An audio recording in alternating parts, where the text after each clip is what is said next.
യുവജനങ്ങളുടെ നന്മ നിറഞ്ഞ ഒത്തുചേരലുകൾ, പ്രേക്ഷകർക്കായി പങ്കുവെക്കപ്പെടുന്ന ആഘോഷമായ നിമിഷങ്ങൾ. ഏവർക്കും സ്വാഗതം.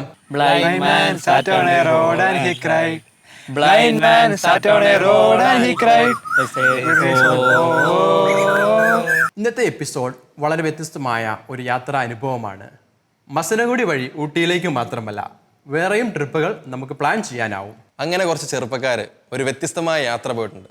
എത്ര കേട്ടാലും മതി വരാത്ത കുറേ വ്യത്യസ്തമായ അനുഭവങ്ങളും. നമുക്ക് പാലാ വരെ ഒന്ന് പോയിട്ട് വന്നാലോ?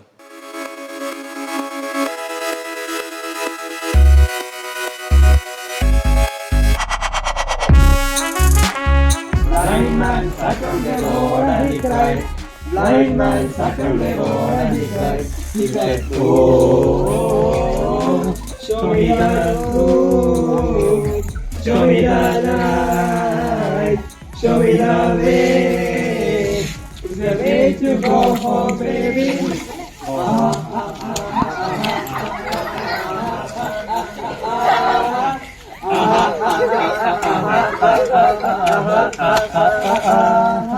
രണ്ടായിരത്തി 2023 ജീസസ് യൂത്ത് പാലാടയായിട്ട് ഇങ്ങനെ ജോഗേഷ് ചേട്ടൻ എന്നൊരു ചേട്ടനുണ്ട്. പുള്ളി വഴി ഇങ്ങനെ ഒരു മിഷൻ ചേട്ടനൊക്കെ ഞാൻ ആദ്യമായിട്ട് പോകുന്നത്. ഒറീസയിലായിരുന്നു പോയത്. ഫ്രാൻസിസ് അച്ഛൻ എന്ന് പറഞ്ഞൊരു അച്ഛൻ അവിടെ ഉണ്ടായിരുന്നു, ഭുവനേശ്വർ സിറ്റിയിൽ. അച്ഛൻ വഴിയായിട്ടാണ് പോയത്. അപ്പോൾ അവിടെ ചെന്ന് ഞങ്ങളൊരു 10 പേരുണ്ടായിരുന്നു. ഞങ്ങൾ ഒത്തിരി വില്ലേജുകളിൽ പോയി തിയേറ്റർ പരിപാടികൾ അവതരിപ്പിച്ചു, സെഷൻ എടുത്തു, ഗെയിം കളിപ്പിച്ചു. അപ്പോൾ അവിടെ ഒരു അകത്തൊരു വില്ലേജ് ചെന്നപ്പം അവിടെയാണെങ്കിൽ കുറച്ച് കുഞ്ഞു പിള്ളേരൊക്കെ ഒത്തിരി പേർക്ക് ഡ്രസ്സ് ഇല്ലാത്തവരുണ്ട്. പല പല രീതിയിലുള്ള അവരെ കണ്ട് നമ്മളെ കാണും ദൈവത്തെ പോലെയാണ്. അത് ഇങ്ങനെ കാലയിലൊക്കെ തൊട്ട് അനുഗ്രഹം വാങ്ങിയതായിട്ടും ചെരുപ്പൊക്കെ ഇങ്ങനെ എടുത്തോണ്ടൊക്കെ പോവുക, എടുത്തുകൊണ്ട് മാറ്റി വെക്കുന്നു. അപ്പോൾ എന്നെ കണ്ടപ്പോൾ എന്തോ ദൈവത്തെ പോലെ കാണുന്നതായിട്ട് എനിക്ക് തോന്നി. അപ്പോൾ എനിക്ക് തോന്നി അവർക്ക് ഞാൻ എന്തോ മുകളിലാണെന്നൊരു തോന്നലാണ്. എനിക്കത് കേട്ടാൽ ഭയങ്കര സങ്കടമായി. അതിനുശേഷം ആ മിഷൻ ജേർണി തിരിച്ച് വന്നു കഴിയുമ്പോൾ തൊട്ട് അവർക്ക് വേണ്ടി എന്തെങ്കിലും ചെയ്യണമെന്ന് കാര്യമായിട്ട് ഉള്ളിലുണ്ടായിരുന്നേ. ഇപ്പം എന്ത് ചെയ്യണമെന്നൊന്നും അറിയത്തില്ല. അവരും എന്നെപ്പോലെയാണ്, അവരും ദൈവത്തിൻ്റെ മക്കളാണെന്നൊരു സംഭവം അവരിലോട്ട് എത്തിക്കണമെന്ന് എനിക്ക് ഭയങ്കര ആഗ്രഹം ഉണ്ടായിരുന്നു. അതിനുശേഷം ഒരു മാസം മെയ് അവസാനം ആ ഒരു സമയത്താണ് ഇങ്ങനെ ഒരു ചിന്ത വന്നത്. അവർക്ക് നല്ല ബനിയനാണെങ്കിൽ നമ്മൾ നല്ല പൈസയ്ക്ക് അടിച്ച് അവർക്ക് ഇങ്ങനെ വില്ലേജുകളിലൊക്കെ പോയി ട്രൈബലായിട്ടുള്ള ആൾക്കാർക്ക് കൊണ്ട് കൊടുക്കണം. അങ്ങനെയായിരുന്നു ആദ്യം വന്ന ആഗ്രഹം. അപ്പോൾ ഈ ബനിയൻ ഇത്രത്തോളം അടിക്കാൻ നമ്മുടെ പൈസയൊന്നും ഇല്ല, അങ്ങനെ ഒന്നുമില്ല. അതിനുശേഷമാണ് ഈ കോളേജുകളിൽ ചെല്ലുവാണെങ്കിൽ നല്ല ബ്രാൻഡഡ് 1500 നല്ല ബ്രാൻഡഡ് ക്വാളിറ്റി ഡ്രസ്സുകൾ അവർ ഉപയോഗിക്കാത്തതും ഒക്കെ നമുക്ക് തരുമായിരിക്കും എന്നൊരു ചിന്ത വന്നു. അപ്പം ഞാൻ ഈ ജേക്കബ്, ആൽഫി അവരുമായിട്ടൊക്കെ സംസാരിച്ചു. അത് കഴിഞ്ഞ് ഇങ്ങനെ ഹോപ്പ് എന്ന് പറഞ്ഞൊരു പേരിട്ടു. പേരാദ്യം ഇങ്ങനെ വന്നായിരുന്നു. പ്രത്യാശ നമ്മളെ നിരാശരാക്കുന്നില്ല, ദൈവത്തിൻ്റെ സ്നേഹം പരിശുദ്ധാത്മാവായി നിങ്ങളിലേക്ക് ചൊരിയപ്പെട്ടിരിക്കുന്ന എന്നൊരു വചനമുണ്ട്. അപ്പം ഈശോ എന്ന് പറഞ്ഞത് പ്രത്യാശയായിരുന്നല്ലോ, എല്ലാ സ്ഥലങ്ങളും പ്രത്യാശയുടെ ഒരു വചനമാണല്ലോ. അപ്പോൾ ഹോപ്പ് എന്ന് പറഞ്ഞൊരു പേര് ഇതിനോടുകൂടി തന്നെ ഉള്ളിലോട്ട് വന്നായിരുന്നു. അപ്പോൾ അട്ടപ്പാടിയിലായിരുന്നു ഞങ്ങൾ ആദ്യം നോക്കിയത്. അപ്പോൾ അവിടെ നടന്നില്ല, ഭയങ്കര പാടായിരുന്നു. അത് കഴിഞ്ഞ് അന്വേഷിച്ചാണ് നോർത്ത് ഇന്ത്യയിലൊക്കെ ഇങ്ങനെ കൊടുക്കാൻ പറ്റുമെന്ന് ഇങ്ങനെ വന്നത്. അപ്പം കോളേജുകളിൽ ചെന്നു. കോളേജുകൾ അവിടുത്തെ കോർ ടീം അവിടുത്തെ കൂട്ടുകാർ വഴിയൊക്കെ അവിടുത്തെ പ്രിൻസിപ്പളായിട്ടൊക്കെ സംസാരിച്ച് അവിടെയുള്ള പിള്ളേർ ഡ്രസ്സൊക്കെ കളക്ട് ചെയ്ത് എൻ്റെ വീട്ടിൽ കൊണ്ടുവന്ന് വെക്കുക ചെയ്ത്. ഒത്തിരി ഡ്രസ്സുണ്ടായിരുന്നു. എനിക്ക് തോന്നുന്ന ഒരു 1500 ഡ്രസ്സുകൾ ഞങ്ങൾ 7 ചാക്കിനകത്താക്കി ഞങ്ങൾക്ക് അവിടെ ആ വില്ലേജിൽ കൊണ്ട് അവിടെയുള്ള ആൾക്കാർക്ക് കൊടുക്കാൻ പറ്റി.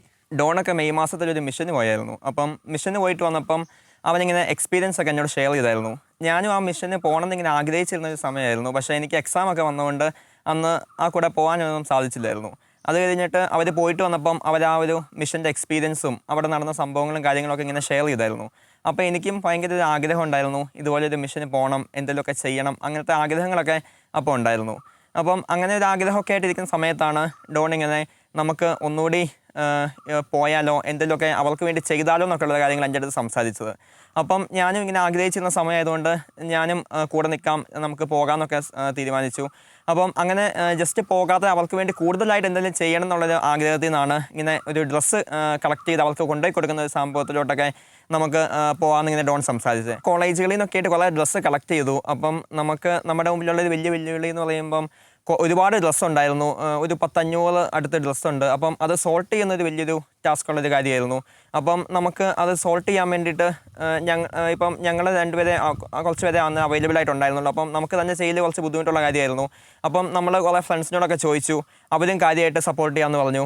അവർ നമ്മുടെ കൂടെ പാക്ക് ചെയ്യാനും ഡ്രസ്സ് സോർട്ട് ചെയ്യാനും ബോയ്സിൻ്റെയും ഗേൾസിൻ്റെയും സെപ്പറേറ്റ് ചെയ്യാനൊക്കെ കുറേ സഹായിച്ചായിരുന്നു.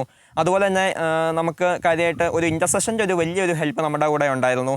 ഒരുപാട് പേര് നമ്മളെ കാര്യമായിട്ട് ഇൻ്റർസെഷന് വേണ്ടി ഹെൽപ്പ് ചെയ്തു. എല്ലാ ദിവസവും തന്നെ കൊന്ത ചെല്ലാനും ഇങ്ങനെ ഗ്രൂപ്പായിട്ട് ഗൂഗിൾ മീറ്റ് വഴി എല്ലാ ദിവസവും ഇൻ്റർസെഷനൊക്കെ പോകുന്നുണ്ടായിരുന്നു. അങ്ങനെ ഒരുപാട് പേര് അത് ലീഡ് ചെയ്യാനും അങ്ങനെ ഒരുപാട് സഹായിക്കുന്നുണ്ടായിരുന്നു. ഡോൺ എന്നോട് ഈ പറയുന്ന ഹോപ്പിനെ പറ്റി പറഞ്ഞപ്പോഴത്തേക്കും എനിക്ക് ആദ്യമേ വന്ന് അവിടെ പോയിട്ട് വന്ന കുറച്ച് 10 പേരുടെ എക്സ്പീരിയൻസും അതൊക്കെ അവർ പറഞ്ഞ കാര്യങ്ങൾ എൻ്റെ മനസ്സിൽ കൂടെ ഓടി വന്നേ. അപ്പം ഉറപ്പായിട്ട് ഇതിന് പോകണമെന്ന് ആഗ്രഹം വന്നു. പക്ഷേ എനിക്ക് ഒരു ഇൻ്റർവ്യൂ ഉണ്ടോണ്ട് അതിൻ്റെ ഡേറ്റ് കൊളാപ്സ് ആകുമെന്നൊരു പേടിയുണ്ടായിരുന്നു. അങ്ങനെ ഒരു പൂർണ്ണമായിട്ട് ഉറപ്പ് പറഞ്ഞ് ഡേറ്റിൻ്റെ കാര്യത്തിൽ ഉറപ്പ് പറഞ്ഞില്ല, പക്ഷേ ആഗ്രഹം ഫുള്ള് പറഞ്ഞു കേട്ടോ. അങ്ങനെ വീട്ടിൽ പറഞ്ഞു. വീട്ടുകാർക്ക് വലിയ കുഴപ്പമൊന്നുമില്ലായിരുന്നു. 2 മാസം കഴിഞ്ഞിട്ടുള്ള ഒരു പ്രോഗ്രാം ആയതുകൊണ്ട് വീട്ടുകാർ എല്ലാം നോക്കിയിട്ട് ഓക്കെ എന്ന് പറഞ്ഞു. അത് കഴിഞ്ഞ് പതുക്കെ ഇതിൻ്റെ ഫൈനാൻസ് പാർട്ട് ഡോൺ ആണെങ്കിൽ ഞങ്ങളോട് എല്ലാവരോടും പേഴ്സണലി കണ്ടുപിടിക്കാനൊക്കെ പറഞ്ഞു. കാരണം ഇത് വേറെ ഫണ്ട് ചെയ്യാൻ പുറത്തുനിന്ന് ആരുമില്ല. ഞങ്ങൾ തന്നെ ഓരോ സാക്രിഫൈസസോടെയാണ് ഞങ്ങൾ 4 പേരും കണ്ടുപിടിച്ചത്. പിന്നെ പുറത്തുനിന്ന് ഞങ്ങളുടെ ജീവിതത്തിലെ ചേട്ടന്മാരും ചേച്ചിമാരൊക്കെ അവരുടേതായിട്ടുള്ള തൈത്തൊക്കെ തന്നാണ് ഞങ്ങളുടെ ഫൈനാൻസ് പാർട്ട് പോയത്. അപ്പം ഒരാളൊരു എമൗണ്ട് കയ്യിൽ നിന്ന് സാക്രിഫൈസോ അതോ ഇങ്ങനെ ചേട്ടന്മാരോട് ചേച്ചിമാരോട് ചോദിച്ചൊക്കെ ആയിരുന്നു ഞങ്ങൾ ഫൈനാൻസ് പാർട്ട് കണ്ടുപിടിച്ചത്. അങ്ങനെ 2 മാസം കൊണ്ട് ഞങ്ങളുടെ ഭാഗത്തുള്ള വർക്കെല്ലാം ചെയ്ത് കഴിഞ്ഞു. അത് കഴിഞ്ഞ് ഞങ്ങൾ പോവുകയാണ് ചെയ്തത്. എൻ്റെ college saint Joseph engineering college ചുണ്ടശ്ശേരിയാണ്. അപ്പം ഞങ്ങൾ ഈ ഒരു കോളേജിൽ നിന്ന് കളക്ട് ചെയ്യാൻ വേണ്ടി GCC യൂത്തിലെ പിള്ളേർ ഞങ്ങൾ പ്ലാൻ ചെയ്തു. അപ്പം ഞങ്ങൾ ആദ്യം അപ്രോച്ച് ചെയ്തത് പ്രിൻസിപ്പളിനെയാണ്. പ്രിൻസിപ്പൾ വളരെ പോസിറ്റീവ് അഭിപ്രായത്തോടെയാണ് ഞങ്ങളെ എൻഗേജ് ചെയ്തതും ഈ ഒരു പോസ്റ്റർ ഞങ്ങളുടെ കോളേജിൻ്റെ ഹാൻഡിലൊക്കെ ഇടുകയും ചെയ്തു. ഇത് കഴിഞ്ഞിട്ട് ഒരു റീച്ച് ഔട്ട് കിട്ടാൻ വേണ്ടി ഒന്ന് മൊബിലൈസ് ചെയ്യാൻ വേണ്ടി ഞങ്ങൾ പ്രൊമോ വീഡിയോ എടുക്കാൻ വേണ്ടി പ്ലാൻ ചെയ്തു. അങ്ങനെ പ്രൊമോ വീഡിയോ ബേസിക് ഒരു ഐഡിയ ഉണ്ടാക്കി. അത് കഴിഞ്ഞ് ഞങ്ങളൊരു ദിവസം വൈകുന്നേരം വന്ന് പ്രൊമോ വീഡിയോ എടുക്കാൻ വേണ്ടി സ്റ്റാർട്ട് ചെയ്തു. അപ്പോഴത്തേക്കും നല്ലൊരു ക്യാമറമാൻ ഇല്ലായിരുന്നു. അതുകൊണ്ട് എൻ്റെ പെട്ടെന്നൊരു ഫ്രണ്ട് വന്നു, ഫഹദ് ഞങ്ങൾക്ക് അവൻ്റെ ക്യാമറയിൽ എടുത്തു തന്നു. അത് കഴിഞ്ഞ് വൈകുന്നേരം ഞങ്ങൾ അനന്തുവിന് ഇത് എഡിറ്റ് ചെയ്യാൻ കൊടുത്തു. അനന്ത് അത് 1-2 ദിവസത്തിനുള്ളിൽ അത് വൃത്തിയായിട്ട് എഡിറ്റ് ചെയ്ത് തന്നു. അങ്ങനെ അത് ഞങ്ങൾ കോളേജിൻ്റെ ഹാൻഡിലിൽ പബ്ലിഷ് ചെയ്യുകയും ചെയ്തു. അങ്ങനെ അത് കഴിഞ്ഞിട്ട് ഞങ്ങൾ പിറ്റേ ദിവസം മുതലേ ഓരോ കാർഡ്ബോർഡ് ബോക്സ് ഞങ്ങളുടെ ഹോപ്പിൻ്റെ പോസ്റ്റർ ഒട്ടിച്ച ഓരോ ബോക്സ് എല്ലാ ബ്ലോക്കിൽ കൂടെ വെച്ചു. ഒരു വീക്ക് കൊണ്ട് ഈ എല്ലാ ബോക്സുകളും ഫില്ലായി കഴിഞ്ഞിട്ട് 2 ജീപ്പും മൊത്തം ഞങ്ങൾക്ക് ഡ്രസ്സ് കിട്ടി. ഈ ഹോപ്പിൻ്റെ ഒരു ഐഡിയ ആദ്യമേ ഡോൺ ചേട്ടൻ്റെ മനസ്സിലായിരുന്നു ഇങ്ങനെ വന്നത്. അപ്പം ചേട്ടൻ ആ സമയത്ത് എന്നോട് ഈ ഒരു ആശയം ഇങ്ങനെ പറയുമായിരുന്നു. ഞാൻ ആ സമയത്ത് ജീസസ് യൂത്ത് പാലായുടെ മിഷൻ ടീം കോർഡിനേറ്ററായിട്ട് കയറിയതേ ഉള്ളൂ. അപ്പോൾ എൻ്റെ ടീമിലെ അംഗമായിരുന്നു ഡോൺ ചേട്ടൻ ആ സമയത്ത്. അപ്പം ചേട്ടൻ എന്നോട് ഇങ്ങനെ ഒരു ദിവസം ഇങ്ങനെ വിളിച്ചു കഴിഞ്ഞ് എന്നോടിങ്ങനെ സംസാരിച്ചു, ഇങ്ങനെ ഒരു ഐഡിയ ഉണ്ട് എൻ്റെ മനസ്സിൽ, നമുക്കിത് നമ്മളുടെ ഈ ഒരു മിഷൻ ടീമിൻ്റെ ഒരു ഇതായിട്ട് കൊണ്ടുപോയാലോ എന്ന് ഇങ്ങനെ ചോദിച്ചു. അപ്പം ഞാൻ പറഞ്ഞു, ചേട്ടാ നമുക്കിങ്ങനെ പേഴ്സണൽ മിഷനൊക്കെ ഇങ്ങനെ പ്രൊമോട്ട് ചെയ്യുന്നുണ്ട്, അപ്പോൾ നമുക്കിതൊരു പേഴ്സണൽ മിഷനായിട്ട് തന്നെ കൊണ്ടുപോയാലോ എന്നിങ്ങനെ ചോദിച്ചു. അപ്പം ചേട്ടനോട് നമുക്ക് പറഞ്ഞു, നമുക്ക് കുറച്ച് ആൾക്കാരെയും കൂടെ ചേർത്തിട്ട് നമുക്കൊരു ടീമായിട്ട് ഈ ഒരു ഇതിനു വേണ്ടി പോകാമെന്ന് പറഞ്ഞു. അങ്ങനെ ആദ്യത്തെ ഒരു കോൺവെർസേഷൻ അങ്ങനെയായിരുന്നു. പിന്നീടാണെങ്കിലും ചേട്ടൻ ഇത് പെട്ടെന്ന് ഈ കാര്യങ്ങളെല്ലാം നീക്കുന്നുണ്ടായിരുന്നേ. ചേട്ടനാണെങ്കിലും മാത്യൂസിനെ കൂട്ടി, അതുപോലെ ജേക്കബ് ചേട്ടൻ, ആൽഫി ചേട്ടൻ, അതുപോലെ കുറേ പേരുണ്ടായിരുന്നേ. ആദ്യമേ ഒരു ഇനിഷ്യൽ സ്റ്റേജിൽ ഒത്തിരി പേരുണ്ടായിരുന്നു. അപ്പം അവരെല്ലാം കൂട്ടി ആദ്യം ഒരു ഗ്രൂപ്പൊക്കെ തുടങ്ങി. അത് കഴിഞ്ഞിട്ട് നമ്മളൊരു പേര് ഇതിനു വേണ്ടി ഇടുന്നു. അത് കഴിഞ്ഞിട്ട് ഇൻസ്റ്റാഗ്രാമിൽ ഒരു പേജ് തുടങ്ങി. അപ്പം ഞാൻ നോക്കുമ്പം ഇതെല്ലാം പെട്ടെന്ന് ഈ കാര്യങ്ങളെല്ലാം നീങ്ങുന്നത്.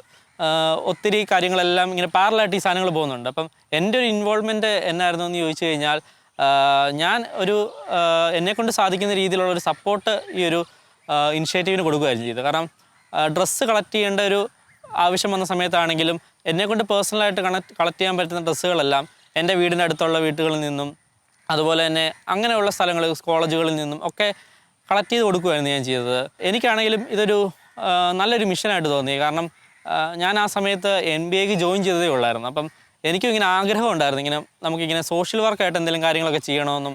കാരണം ഞാൻ മിഷൻ ടീമിൻ്റെ ഒരു കോർഡിനേറ്ററായിട്ട് കയറിയതേ ഉള്ളൂ. എനിക്കിതുവരെ ഒരു മിഷന് പോയിട്ടൊരു എക്സ്പീരിയൻസേ ഇല്ല. അപ്പം ആ ഒരു അവസ്ഥയിൽ നിൽക്കുന്ന സമയത്താണ് ഈ ഒരു ഇനിഷ്യേറ്റീവ് വരുന്നതും എത്രയും വേഗം ഇതൊന്ന് ടേക്കപ്പ് ചെയ്തിട്ട് ചെയ്യുവാണെങ്കിൽ നല്ലതായിരിക്കും എന്ന് തോന്നുന്നു. കാരണം ഇതുപോലത്തെ ഒരു സ്ഥലങ്ങളിലൊക്കെ യൂത്ത് ഇങ്ങനെ കടന്നു ചെന്ന് ഇതുപോലെ ഡ്രസ്സുകൾ കൊടുക്കുന്നു, അവരെ കണ്ട് പരിചയപ്പെടുന്നു, അവരുടെ കൾച്ചർ മനസ്സിലാക്കുന്നു. ഇതൊക്കെ ഒരു വലിയ കാര്യമായിട്ട് എനിക്ക് ആ സമയത്ത് തോന്നി. അപ്പം ഞങ്ങളിതെല്ലാ കാര്യങ്ങളും സെറ്റ് ചെയ്ത് വെച്ചു. സമയവും ഡേറ്റും എല്ലാം ഫിക്സ് ചെയ്തു. കാരണം നമ്മുടെ ഓണത്തിൻ്റെ അവധിയുടെ സമയത്തായിരുന്നു. അപ്പം ഒത്തിരി തിരക്കുകളുണ്ടെങ്കിലും ആ അവധിയുള്ള ആ ഒരു ദിവസങ്ങളെല്ലാം നമ്മൾ മാറ്റിവെച്ച് ഇതിനുവേണ്ടി ഒരുങ്ങാൻ തുടങ്ങി. അൽഫോൺസ കോളേജും അതുപോലെ ചൂണ്ടച്ചേരി കോളേജിൽ നിന്നും ഡ്രസ്സുകൾ ഇങ്ങനെ കളക്ട് ചെയ്യാൻ വേണ്ടിയായിരുന്നു ആദ്യമേ തീരുമാനിച്ചത്. അപ്പം അതിൻ്റെ രീതിയിലുള്ള പോസ്റ്ററുകളൊക്കെ നമ്മുടെ മാത്യൂസ് ഉണ്ടാക്കി ഇങ്ങനെ കോളേജുകൾക്കൊക്കെ അയച്ചു കൊടുത്തു.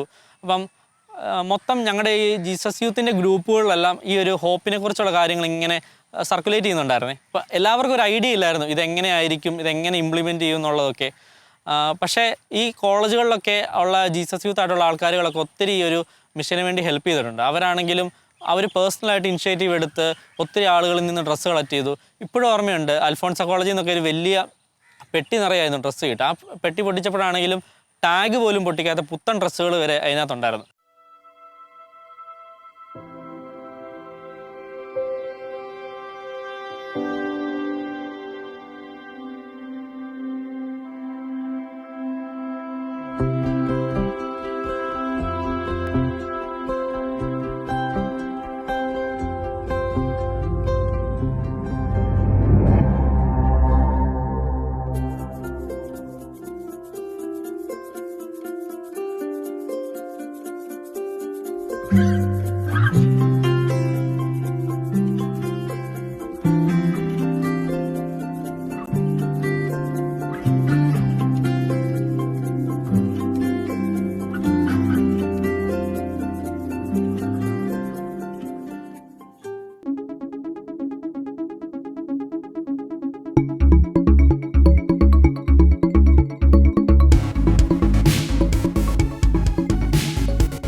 ഈ യുവജനങ്ങളുടെ കൂടെ ഒഡീസയ്ക്ക് യാത്ര ചെയ്ത് അവരുടെ ഗ്രാമങ്ങളിലെത്തുമ്പോൾ ആ ഗ്രാമങ്ങളിലെ ഒരു ജീവിതാവസ്ഥ യഥാർത്ഥത്തിൽ ഞങ്ങൾക്ക് മനസ്സിലാക്കാൻ സാധിച്ചു.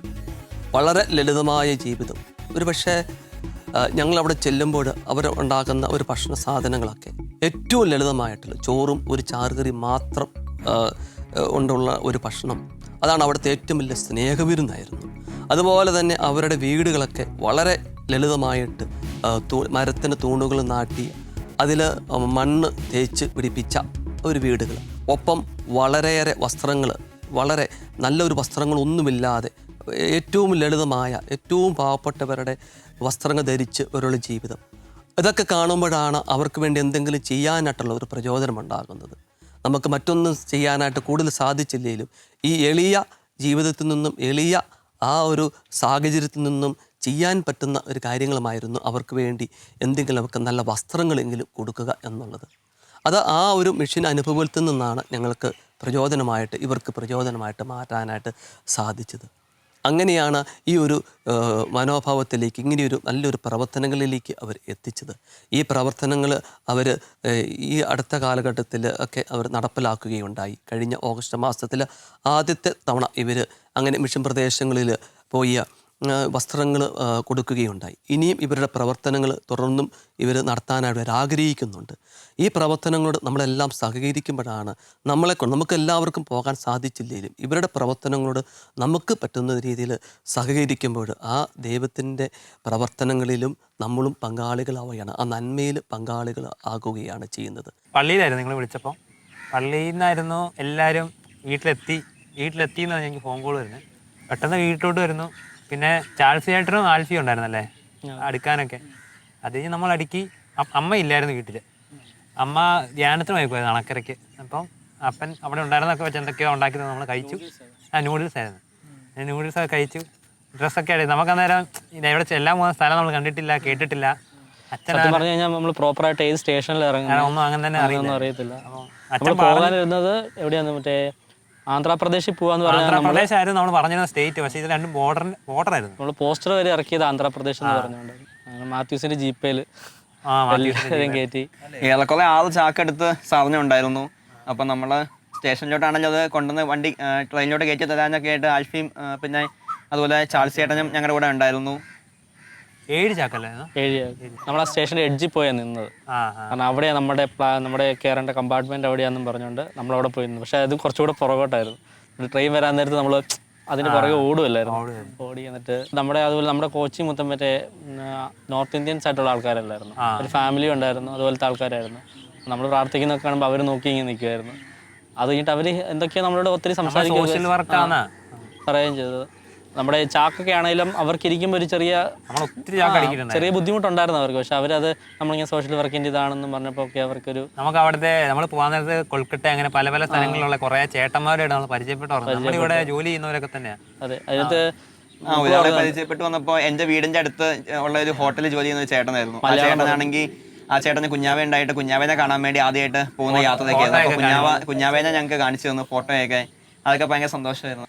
അതുപോലെ തന്നെ അവസാനം നമ്മൾ സ്റ്റേഷനിലെത്തിയപ്പോൾ, അതായത് ആന്ധ്രയിലെ സ്റ്റേഷനിലെത്തിയപ്പോഴത്തേക്കും ആ നോർത്ത് ഇന്ത്യൻസ് ആയിട്ടുള്ള അവരായിരുന്നു അവർ ഫുൾ സാധനം ബുക്ക് എടുത്ത് ഇറക്കി. ആ ഒരു കമ്പാർട്ട്മെന്റിൽ ഉണ്ടായിരുന്നവരൊക്കെ ആയിട്ട് നമുക്ക് ഭയങ്കരമായിട്ട് സംസാരിക്കാനും വളർത്താനും പറയാനും ഒക്കെ ഒരു അവസരം കിട്ടി.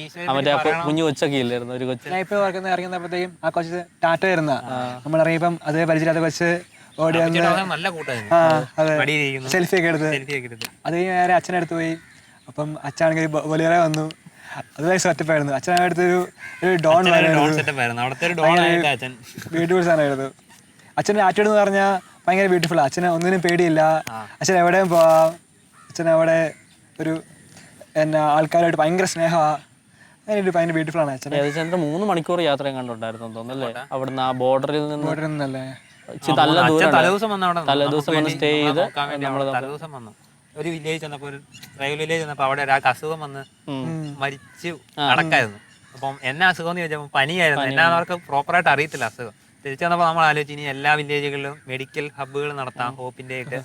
അവരുടെ ആണെങ്കിലും മറ്റേ സംസ്കാര ശുശ്രൂഷകളൊക്കെ പ്രത്യേകം വേറെ രീതിയില്ല. കാരണം അച്ഛനോട് ഞാൻ ചോദിച്ചപ്പോൾ അച്ഛൻ പറഞ്ഞത് അവിടെ ഒരാൾ മരിക്കുമ്പോഴത്തേക്കും അച്ഛനൊന്നും അവിടെ ചെല്ലത്തില്ല. കാരണം അവർക്ക് മെയിനായിട്ട് ഒരു പാരിഷേ ഉള്ളൂ. അവിടെയുള്ള ചെറിയ പ്രെയർ, ഒരു പാസ്റ്റർ പോലത്തെ ഒരാളുണ്ട്. അവരാണ് പ്രെയർ അവിടുത്തെ കണ്ടക്ട് ചെയ്യുന്നത്. ആൾ മരിക്കുമ്പോൾ തന്നെ അവർ പ്രെയർ എല്ലാം ചൊല്ലി അവരുടെ ഭൂമിയിൽ തന്നെ അടക്കുക. അത് കഴിഞ്ഞിട്ട് 7ാമത്തെ ദിവസം ഒഫീസൊക്കെ ചെല്ലാൻ വേണ്ടിയാണ് അച്ഛൻ വരുന്നത്. ആ സമയത്താണ് നമ്മൾ ചെല്ലുന്നത്. അപ്പം അച്ഛൻ നമ്മളെ കൂട്ടിക്കൊണ്ട് അങ്ങോട്ട് പോകും. അപ്പോൾ ആണെങ്കിലും കണ്ടില്ലേ, അവരെ കല്ലറ പോലെ അവരുണ്ടാക്കിയിട്ട് ആ കല്ലറയെ നമ്മളെ കൊണ്ട് വൈറ്റ് വാഷിങ്ങിന് അടുപ്പിക്കത്തില്ലേ. വരുന്നവരെ കൊണ്ട് എല്ലാം വൈറ്റ് വാഷിങ്ങിന് അടുപ്പിക്കും. അത് അവരുടെ ഒരു കഷ്ടം പോലെ കണ്ടായിരുന്നു. അപ്പോൾ നമ്മൾ നോക്കുമ്പോൾ കാണാം അവർ ആ പാടത്തിൽ ഓരോരുത്തരെ അടക്കിയേക്കുന്ന ഇങ്ങനെ കല്ലറകൾ അവർ തന്നെ ഉണ്ടാക്കി വെച്ചേക്കുന്നു. അതുകൊണ്ട് വീട് വെഞ്ചിരിപ്പിനാണെങ്കിലും ചെറിയ വീട് അത് കയറി എല്ലാവരും അത്രയും നേരം പ്രാർത്ഥിക്കുന്നതൊക്കെ എന്നാ വെയിലല്ലേ, ചൂടും. അത് കഴിഞ്ഞിട്ട് അവർ തന്നെ ഉണ്ടാക്കിയ ഒരു പള്ളി, അവർക്ക് വേണ്ടി ഒരു ചെറിയ പള്ളിയും ഷെഡൊക്കെ വെച്ച് പോലത്തെ ഒരു പള്ളി ഉണ്ടാക്കിയേക്കുന്നു. അതുകൊണ്ട് കുർബാന അർപ്പിച്ചപ്പോഴത്തേക്കും എന്നാ ബ്യൂട്ടിഫുൾ ആയിരുന്നു. എല്ലാവരും ഒന്നിച്ചൊരു പാട്ടൊക്കെ പാടി. നമ്മളവിടെ ചെല്ലുമ്പോൾ പ്രായമായ ചേട്ടന്മാർ നമ്മളവിടെ ഇങ്ങനെ കാണിക്കും. നമുക്ക് ഭയങ്കര സങ്കടമൊക്കെ വരുന്നു ഉള്ളില്.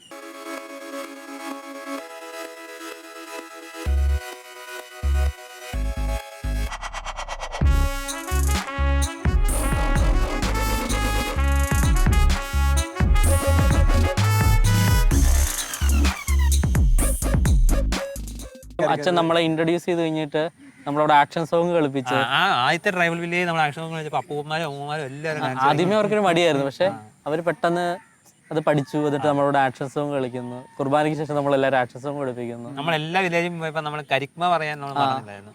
എന്നാ ഈ ദൈവം നിങ്ങളെ സ്നേഹിക്കുന്നുണ്ട്. ദൈവം 2000 വർഷങ്ങൾക്ക് മുമ്പിൽ ഈ ഭൂമിയിലൂടെ നടന്നു.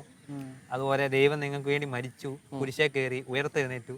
ഇന്ന് നിങ്ങളെ സ്നേഹിക്കുന്നത് വിളിച്ച യേശുക്രിസ്തു വരുന്ന ഡോൺ ചേട്ടനാണെങ്കിലും അത് പറയുമ്പോഴില്ലേ അച്ഛനത് ഹിന്ദിയിലേക്ക് അവരുടെ ഒഡീഷ ഭാഷയിലോട്ട് തർജ്ജമ ചെയ്ത് കൊടുക്കും. നമ്മളവിടെ എന്നാ കാണിച്ചാലും അച്ഛൻ സൈഡിലോട്ട് മാറി നിൽക്കും. നിങ്ങൾക്ക് ഇഷ്ടമുള്ളത് ചെയ്യാം, ഞാൻ ഹെൽപ്പ് ചെയ്യാം. അത്ര ഒരു ജെന്റിൽമാനായിരുന്നു അച്ഛൻ.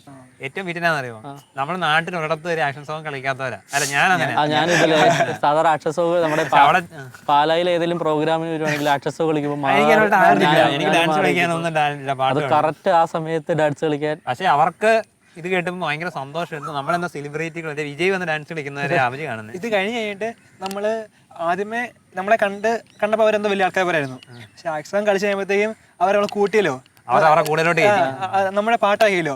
അത് കഴിഞ്ഞ് നമ്മൾ അവരുടെ അങ്ങോട്ട് ഇറങ്ങി ചെന്നപ്പോഴത്തേക്കും ഭയങ്കര ജോയ്ഫുൾ അല്ലായിരുന്നു. ഏറ്റവും വലിയ നല്ല കാര്യം എന്ന് പറഞ്ഞാൽ സ്നേഹത്തിന് ഭാഷയില്ലെന്നുള്ളൊരു. പിന്നെ പറയുവാൻ അവിടുത്തെ നമ്മുടെ അതേ പ്രായമുള്ള യൂത്ത് ആയിട്ടുള്ളവരൊക്കെ ഒരുപാട് വന്ന് നമ്മുടെ അടുത്ത് സംസാരിക്കാൻ ട്രൈ ചെയ്യുന്നുണ്ടായിരുന്നു. നമ്മുടെ ഇവിടെ നിന്ന് ഫോട്ടോ എടുത്തത് അവിടെയാണ് ഒന്നാമത് റേഞ്ചിന്റെ വിഷയമുള്ള സ്ഥലമാണ്. പക്ഷെ എന്തായാലും എല്ലാവരെയും ഫോണൊക്കെ ഉണ്ട്. നമ്മുടെ അടുത്ത് വന്ന് ഫോട്ടോ എടുക്കുന്നു, അങ്ങനെ മിണ്ടുന്നു, ഒത്തിരി പേര് കാര്യങ്ങൾ എന്ന് പറയുന്നു. അന്നപ്പോഴാണ് നമ്മൾ ചാക്കൊക്കെ വെതുക്കെ വണ്ടിയിൽ നിന്ന് എടുക്കുന്നത്. ഭയങ്കരമായിട്ട് ആള് കൂടിയായിരുന്നു. അപ്പൊ നമ്മൾ ചാക്ക് എടുത്തു. അപ്പൊ ആദ്യമേ എല്ലാവർക്കും ഒരു മടിയായിരുന്നു. കാരണം അപ്പം സിസ്റ്റേഴ്സും അവിടുത്തെ അച്ഛന്മാരും എല്ലാം വന്ന് പറഞ്ഞു എടുത്തോളാൻ പറഞ്ഞു. ഭയങ്കര സന്തോഷം. അതിട്ട് നമ്മൾ ഓരോ ഡ്രസ്സ് എടുത്തിട്ട് അവർക്ക് ഇങ്ങനെ പറഞ്ഞു കൊടുക്കും, ഇന്ന ആൾക്ക് ഇന്നത് ഇരിക്കട്ടെ. എന്നിട്ട് സിസ്റ്റർ ഓരോരുത്തർക്ക് എടുത്തു കൊടുക്കുന്നു. അത് ഒരു അമ്മച്ചിയുടെ ഞാൻ ഫോട്ടോ എടുത്ത് എൻ്റെ മനസ്സിൽ ഇപ്പോഴുണ്ട്. ഒരു അമ്മച്ചി അവരൊക്കെ കുറേ വില്ലേജുകളിൽ ദൂരേന്ന് വരുന്നതാണല്ലോ. അപ്പോൾ ഒരു പെങ്കൊച്ചിൻ്റെ ഡ്രസ്സ് നമ്മുടെ ഇവിടെ യൂത്ത്, അപ്പോൾ ആ ചേച്ചിയുടെ ഡ്രസ്സ് ഇങ്ങനെ എടുത്തിങ്ങനെ നോക്കുക. അമ്മച്ചിയുടെ മോളായിരിക്കും, ഞാൻ എൻ്റെ അമ്മയുടെ റിലേറ്റ് ചെയ്തേ. അപ്പം മോക്ക് വേണ്ടി അത്രയും വില്ലേജിൽ നിന്ന് ഇങ്ങനെ ഒരു പുതിയ ഡ്രസ്സ്, ഇവർ കണ്ടിട്ടില്ലാത്തൊരു ഡ്രസ്സ് കിട്ടി.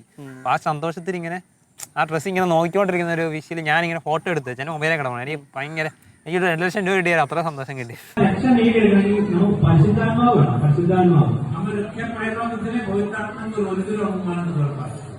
പരിശുദ്ധാത്മാവിനെ നമ്മൾ പരിശുദ്ധാത്മാവിനെ പ്രാർത്ഥിക്കണം.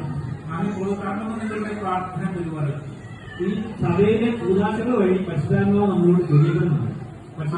ആമേലുള്ള സംസ്കാരങ്ങൾക്ക് പാടുവാനുള്ള ഗ്രഹണങ്ങളും ഗോചാത്മ അമ്മമാരും നിങ്ങളോട് വാസ്തുണ്ട്. അപ്പൊ നമുക്ക് സഭയോട് ചേർന്ന് പരിശുദ്ധാത്മാവിനെ സ്വീകരിച്ച് നമുക്ക് നിത്യത്തിനോട് അതെ, എനിക്ക് ഏറ്റവും അത്ഭുതം വന്നത് നമ്മൾ വില്ലേജ് ചെന്നപ്പം കുറേ പിള്ളേരെ കണ്ടു. പക്ഷെ അവിടെ സിസ്റ്റേഴ്സ് കുറച്ച് പേരെ കൊണ്ടുവന്ന് ഇങ്ങനെ പഠിപ്പിച്ച് ട്രെയിൻ ചെയ്ത പിള്ളേർ വ്യത്യാസം. ട്രൈബൽസിലെ പിള്ളേരെ തന്നെ അവരെ അവിടെ കൂടെ പഠിപ്പിച്ച് അവിടെ ചേർത്ത് അവർക്ക് വിദ്യാഭ്യാസമൊക്കെ കൊടുത്ത് അവർ കൊണ്ടുവരുന്ന ബോയ്സിന് സെപ്പറേറ്റ് ഹോസ്റ്റലുണ്ട്, ഗേൾസിന് സെപ്പറേറ്റ് ഹോസ്റ്റലുണ്ട്. അവിടെ ആ ഹോസ്റ്റലിൽ പിള്ളേരെ സിസ്റ്റർമാർ നിർത്തുന്നു, അവരെ പഠിപ്പിക്കുന്നു, അവരുടെ ബാക്കി കാര്യങ്ങൾ നോക്കുന്നു. അങ്ങനെ അവരെ ഒരു ഡെവലപ്പ് ആക്കി എടുക്കാൻ വേണ്ടി സിസ്റ്റർ സ്വന്തം മക്കളെ പോലെ അവരെ നോക്കിക്കൊണ്ടിരിക്കുന്നത്. കാര്യമായിട്ട് അവരെ നോക്കി. നമ്മളെ സിസ്റ്റേഴ്സിന്റെ അടുത്ത് നമ്മൾ പോയില്ലേ, സിസ്റ്റർമാരെ കാണാൻ വേണ്ടി പോയില്ലേ, ആ സമയത്ത് പിള്ളേരെല്ലാം പരിചയപ്പെടാൻ പോയ സമയത്ത് അവരിങ്ങനെ ലൈനായിട്ട് വന്നിട്ട് നമ്മുടെ കാലം ഇങ്ങനെ വന്ന് തൊടുന്നൊരു സംഭവം. അപ്പം അച്ഛൻ പറഞ്ഞില്ല, അത് അവരുടെ ഒരു കൾച്ചറാണ്. കാരണം അവർ പുറത്തുനിന്ന് ഒരാളെ കാണുമ്പോഴത്തേക്കും അവർ ഹൈ കാസ്റ്റിലുള്ള ആൾക്കാരാണെന്നുള്ള വിചാരത്തിൽ അവർ നമ്മുടെ കാലേ വന്ന് പിടിക്കും. അപ്പം നമ്മൾ ആദ്യത്തെ 2 പേരെങ്കിലും പിടിക്കാൻ നമ്മൾ മാറി നിന്നിട്ട് പിന്നെ നമ്മൾ അവരെ കൊണ്ട് കാലെ തൊടിപ്പിച്ചില്ല. അത് കഴിഞ്ഞിട്ട് നമ്മൾ അവർക്കെല്ലാം മുട്ടായി കൊടുക്കുന്നു, എന്നിട്ട് അവരുടെ പേരെല്ലാം ചോദിച്ചു. നമ്മൾ വിചാരിച്ചെന്ന് വെച്ചാൽ ഇവരെ പഠിക്കാൻ വേണ്ടി വന്നവരാണ്. ശരിക്കും ഇവർ ട്രൈബിലുള്ളവർ തന്നെയാണ്. അവരെ മാറ്റി നിർത്തി ഇവർ പഠിപ്പിച്ചിട്ട് വിദ്യാഭ്യാസം കൊടുത്തിട്ട് കുറച്ചുകൂടെ നല്ല ജോലിയൊക്കെ കിട്ടി അവരെ കുറച്ചുകൂടെ ഡെവലപ്പ് ആക്കാൻ വേണ്ടിയാണ്. നമ്മുടെ ഹോപ്പിന്റെ വിഷൻ തന്നെ എല്ലാവരും ദൈവത്തിന്റെ മക്കളാണ്, നമ്മളെ പോലെയാണ് ആൾക്കാരോട് എത്തിക്കുക എന്നുള്ളൊരു സംഭവമാണല്ലോ. അവിടെ ചെന്നിട്ട് മറ്റേ ഒരു അച്ഛനെ പറയുന്നുണ്ട്, അന്തോണീസ് പുണ്യാളനെ പോലെ ഇരിക്കുന്നത് ബ്രദറായിരുന്നു. ബ്രദർ ഒരു കൊച്ചനും ഉണ്ടായിരുന്നു. ആ ബ്രദർ അവിടെ തന്നെ ജനിച്ചു വളർന്ന് ട്രൈബൽ വില്ലേജിൽ കൊച്ചനായിട്ട് മാറി. അവിടെ ആകെപ്പാടെ സോഷ്യൽ വർക്ക് ഇവരെ പറ്റി ചിന്തിക്കുന്ന എനിക്ക് തോന്നുന്നു ഈ മിഷണറിമാരും സിസ്റ്റർമാരും അതേ ഉള്ളു. അല്ലാതെ ആരും എനിക്ക് തോന്നുന്നത് എനിക്ക് അന്നേരം ഭയങ്കര ബഹുമാനം തോന്നി യാതൊരു ചർച്ചനോട്. കാരണം എല്ലാവരും ഉപേക്ഷിച്ച് അവിടെ പോയി ഇങ്ങനെ കിടന്ന് അവിടെയുള്ള അച്ഛന്മാരും സിസ്റ്റേഴ്സ് എല്ലാം മലയാളികളാണ്. മലയാളികൾ. അതും മൊബൈൽ ഉപയോഗിക്കത്തില്ല, ലാപ്ടോപ്പ് ഉപയോഗിക്കത്തില്ല, നെറ്റ് ഇല്ല, അച്ഛൻ സിറ്റി ഇല്ല. അച്ഛൻ ഞാൻ കഴിഞ്ഞ തവണ പോയ മിഷനിൽ ഒരു പള്ളി, ആ പള്ളിയുടെ പ്രത്യേകത അവരുടെ ആകെപ്പാടെ ഭയങ്കര താല്പര്യം. അവിടെ അവരുണ്ടാക്കി വെച്ചാൽ പള്ളി മണ്ണ് കൊണ്ട് ഉണ്ടാക്കുക. ഓരോ മഴ നമ്മളത് ഇടിഞ്ഞ് പിന്നെ പള്ളി പണിയാൻ നോക്കുക. എടാ നീ അച്ഛൻ പറഞ്ഞ കേട്ടായിരുന്നു, അവിടെയാണെങ്കിൽ ഈ എല്ലാ വില്ലേജിലും ഓരോ ചെറിയൊരു ഭാഷകൾ കാണും. അതായത് ഒരു കോമൺ ഭാഷ ഉണ്ടായിരിക്കും, പക്ഷേ ഭയങ്കര സ്പ്ലിറ്റ് അല്ല തമ്മിൽ. അപ്പം അങ്ങനെ ഒരു ഡിഫറൻസ് എല്ലാം തമ്മിൽ കൾച്ചറിൽ വരുമല്ലോ ഈ ഭാഷകൾ തമ്മിൽ വരുമ്പോഴത്തേക്കും. ഇതാണെങ്കിലും നമ്മൾ ആ 2ാമത് പോയ പള്ളിയിലാണെങ്കിൽ കുർബാനയ്ക്ക് ശേഷം നമ്മളോട് സംസാരിക്കാൻ പോയില്ലേ, അപ്പം നമ്മൾ ഇംഗ്ലീഷിലാണ് അവരോട് സംസാരിക്കുന്നത്. അപ്പം നമ്മൾ നമ്മുടെ എഡ്യൂക്കേഷൻ എന്താണെന്നും ഇതൊക്കെ പറയുമ്പോഴത്തേക്ക് അവർ ഭയങ്കര അത്ഭുതത്തോടെ. അപ്പോൾ ഞാൻ അവിടെ ചെന്നിട്ട് MBA എന്നൊക്കെ പറയും. കാരണം നമ്മുടെ കേരളത്തിലാണ് MBAക്കാരെ തട്ടി നിൽക്കാൻ വയ്യ. അവിടെ പോയിട്ട് ഞാൻ MBAക്ക് ചേർന്നതേ ഉള്ളൂ, ക്ലാസ് തുടങ്ങിയില്ല, ഓറിയൻറ്റേഷൻ കഴിഞ്ഞ് നിൽക്കുന്നതേ ഉള്ളൂ. അവിടെ ഇപ്പോൾ MBA ആണെന്ന് പറഞ്ഞു കഴിഞ്ഞപ്പോഴത്തേക്കും അവർ ഇങ്ങനെ നിൽക്കുന്നു, എഞ്ചിനീയർ ആണെന്ന് പറയുമ്പോഴത്തേക്കും അവരൊക്കെ ഒരു ആഗ്രഹം. കാരണം അവരുടെ പിള്ളേരെ അതുപോലെ ആക്കണമെന്ന് ആഗ്രഹിക്കുന്നുണ്ട്. അതുപോലെ കഴിഞ്ഞ് ഇതെല്ലാം കഴിഞ്ഞ് കഴിഞ്ഞിട്ടാണ് ഇറങ്ങി ഇവർ ഓടി നമ്മളോട് സംസാരിക്കുന്നത്, നമ്മളോട് സെൽഫി എടുക്കുന്നത്. നമ്മളൊരു സെലിബ്രിറ്റി ആണെന്നുള്ള രീതിയിൽ. അത് കഴിഞ്ഞിട്ട് നമ്മൾ പള്ളിയിൽ നിന്ന് എല്ലാവരുടെയും ഫോട്ടോ ഒക്കെ എടുത്തിട്ട് വെള്ളിടുമ്പോൾ നമ്മളെ കാണാൻ വേണ്ടി അവിടെ നിന്ന് ബാക്കിയുള്ളവരും വന്ന് നിൽക്കുക. അപ്പോഴത്തേക്കും നമ്മൾ ചുമ്മാ ഒന്ന് കൈ കാണിച്ചതുള്ളൂ. അപ്പോൾ അവർ മറ്റേ വിജയിയൊക്കെ കാണുമ്പോൾ കൈ കാണിക്കുന്ന പോലെ തലൈവാതൊക്കെ പറഞ്ഞ് കൈ ഇങ്ങനെ മോളിൽ പൊക്കി കാണിച്ച് നിൽക്കുന്നു.